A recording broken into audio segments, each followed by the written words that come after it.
Those tacos are amazing, right? All right, and how do you guys, on a scale of 1 to 10, let me know, how do you guys feel about the keyword outline so far?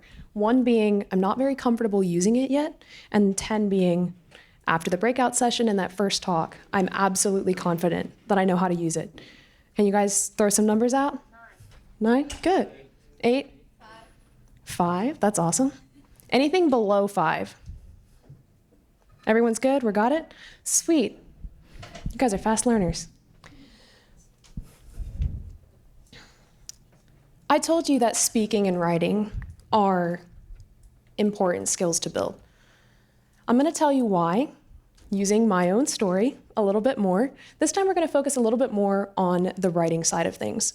Now, Hannah mentioned writing is my entire career. I actually just signed on as the GM of a new ghostwriting agency. So if you guys want to write it all for a career, if you guys are good writers, come find me. I actually will be hiring a lot and would love to hire some awesome young people on the team at some point. My career started with writing. This keyword outline exercise actually was the reason that I was able to build a writing career from the beginning, starting at the age of 17.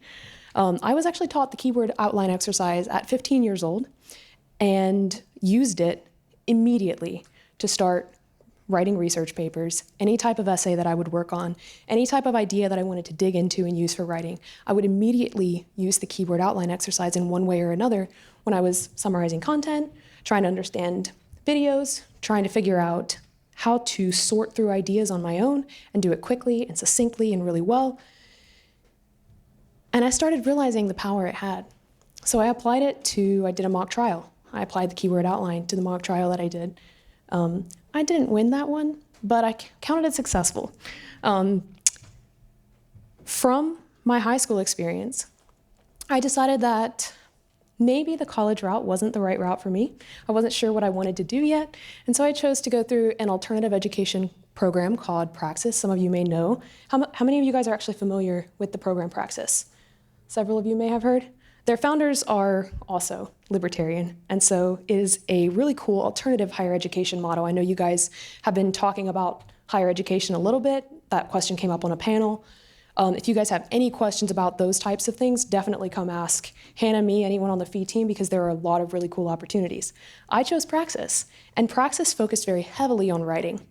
Well, a keyword outline exercise came in there, and from then, my career took off. I already knew that I loved writing, and I knew that if I could just do this all the time for companies, for ideas that I'm really passionate about, like, what's better than that, right? I have all of these tools. The keyword outline exercise is just one of them.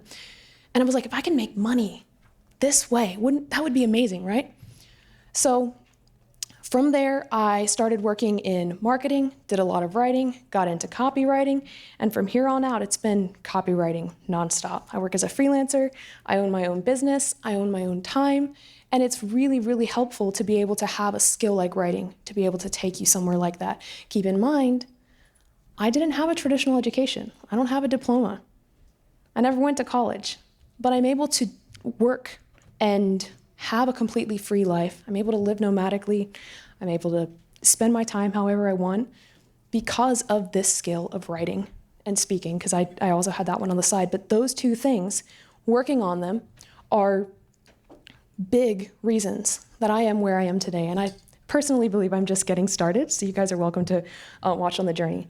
So I want you guys to know that this is a very, very personal thing. This isn't something that writing and speaking aren't something that you have to be super smart. You don't have to be a genius. You don't have to be someone who has weirder and better ideas than everyone else. You just have to work on the skill set. And you guys all have that skill set. You've obviously shown yourselves to be incredibly talented, forward-thinking young people if you are in this room today. And if you are in this room today, I believe that you have the ability to change the world with what you write and what you say. And that, again, is why I'm passionate about this keyword outline. All right, let's give it just a second. We are going to be working today out of this other essay that we have. And it's The Nature of Government by Ayn Rand. That is on page 30. I'm going to give you guys a minute to turn there.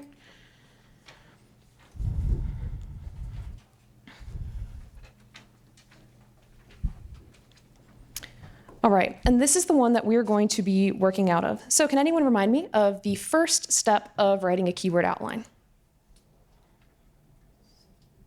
Find and read the source text. Sorry, go ahead. Was that what you were going to say? I didn't see your hand there. I'm sorry. Find and read the source text. And for those of you who were in my breakout room last time, one of the best ways that I think you can summarize these ideas is by the first time, you just want to read through that source text really, really quickly. You'll be surprised by how much you pick up on if you just skim things and let your brain kind of read them, understand them, without truly trying to comprehend all of the information. And then I really like when that second step lets you dive into the pieces that you really, really want to write about. And so that's what we are going to do in this next breakout session. Can anyone remind me of what the second step is for the keyword outline? Number the sentences. And what have you guys, has anyone had one specific takeaway or like a light bulb moment that came around because of the way that you were able to number or summarize the sentences? Anyone? I thought one of the really cool things in the original Ayn Rand essay that we read for the first breakout session was the concept of negative versus positive rights.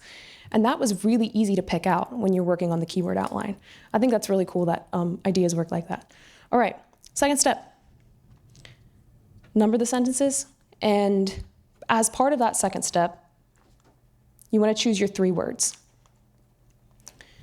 I used a lot of symbols. I don't know if you guys have learned how valuable symbols are by now in summarizing some of those longer sentences. All right, the symbols still work really well. And then that final step changes a little bit whenever we're writing. Now, I like to have 2 steps for the writing process because summarizing something, paraphrasing it, is different from elaborating on it, making it more complete. And so what you really want to do is focus that first writing session on summarizing the content as well as you can without worrying about embellishing it at all. This is how a traditional editing process tends to work. You'll write your rough draft, and then you'll go in and really add all of the beautiful creative elements that make it sound really good. That's something different about writing than speaking spontaneously like you guys were in the last breakout room. So what we're going to be doing, and I don't know if we'll have time to go through the writing process completely with everyone, but when you're doing this exercise on your own, especially if it's for a paper you want to publish, a social media post that you're really passionate about or something like that, go through that keyword outline exercise, write your first draft, set it aside for a little, and then come back and add all of those embellishments of your own without ever looking at that source text, and you'll find that you have a really, really solid setting going there. How much time do I have, Abby? 7 minutes? Okay. Awesome. All right, so let's run through this together. Just not the one that we're going to do for the breakout session there.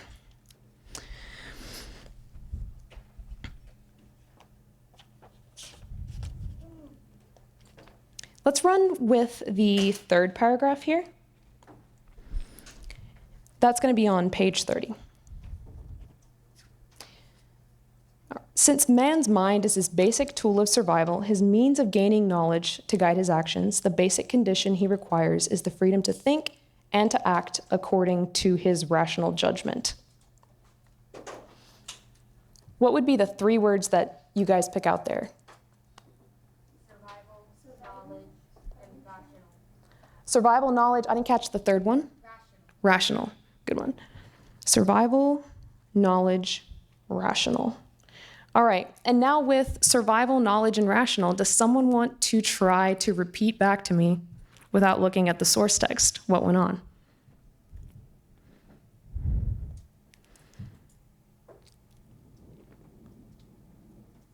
Trust me, I can wait all day. I'm really good with awkward silence. Survival is a tool. You're gone. I usually, it works better when I write down stuff. I hear you.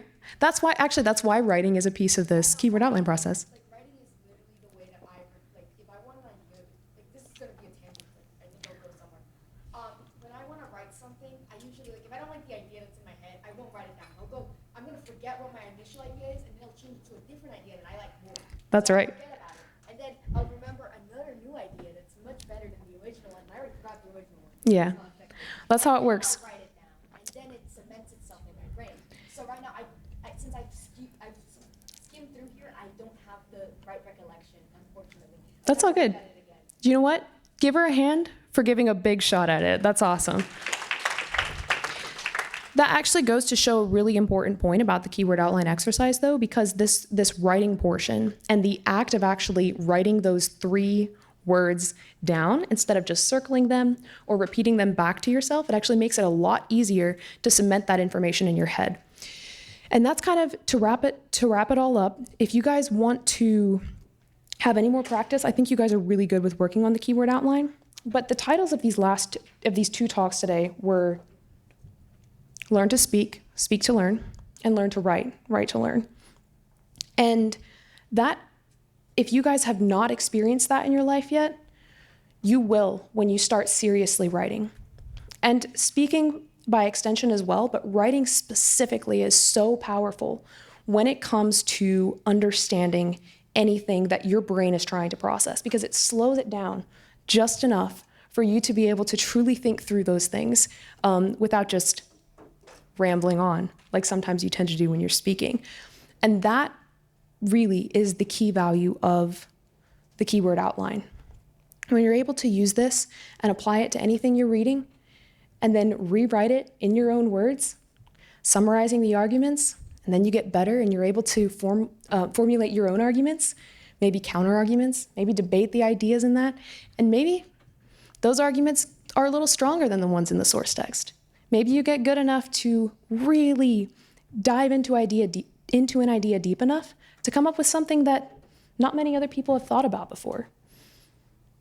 Sitting down with these ideas, thinking through them one step at a time, and then summarizing them in your own words is one of the best ways that you'll be able to get better as a writer, get better as a thinker, get better as a speaker, and ultimately get better as someone who's an advocate for liberty and someone who wants to change the world. And that's the power of it. Thank you very much. Do we have 2 minutes for questions or something? Do you guys have any questions about writing, keyword outline, career in writing, alternative education? I called you earlier. Go ahead. Oh. I got a little, not confused, but, well, let me rephrase that. I have a question regarding the process of choosing the keywords because, You can just Sorry. you can just repeat that all into Yeah. the mic. So it's so weird to talk on a microphone. So my question is, when choosing the keywords, you mentioned that we should choose 3 keywords per sentence. Sometimes I feel like maybe that's too much, or maybe some sentences are not really important. How should I Up to know 3. how to up to 3? Okay. Yeah. There are some that I'll just use 2 for as well. It's really up to you. The truth is that like the rules are set out, but this is truly an exercise that once you get those basic 3 steps together, you can kind of bend the rules to work for you because it's an exercise in thinking. It's not a rule book for how to do a specific outline, right? It's not something that a teacher is going to be checking over or anything like that. So in the end, whatever works for you. If sometimes summarizing it in 2 words makes it so much easier, go ahead and do that. Just don't let yourself do more than 3 words very often, because that's where you start to get away from summarizing the source text and a little more toward plagiarism. So we don't want that.